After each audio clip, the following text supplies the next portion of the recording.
Okay, so my name is George Smith. I work as the factory manager for Youngman Installation in Maitland.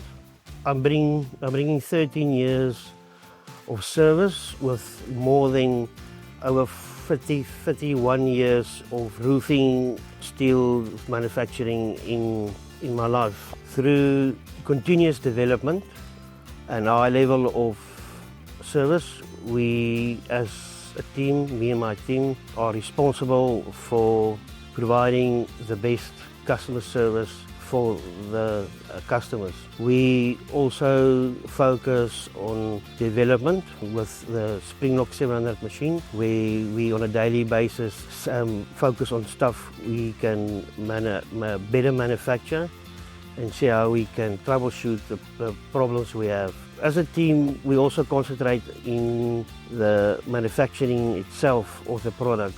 We got a high level of consistency where we need to do the normal day-to-day checks. That will be from profile to profile. We also do 3-day to 4-day planning to help us to provide our best service to the customer, where we will put out coils 3 days before the time to prevent troubleshooting during daytime where you can't find any of the product. We also multi-skill some of the guys on the floor, where you can be able to move the guys around, and in that you can be able to always supply your customer. On a daily basis, we will go through all the machines, we will do the checklists, and we will see where we can apply maintenance, which will be done over weekends. That also helps with the customer service, where we can move the guys around, put them in different places and see what works for us and what works for the customer.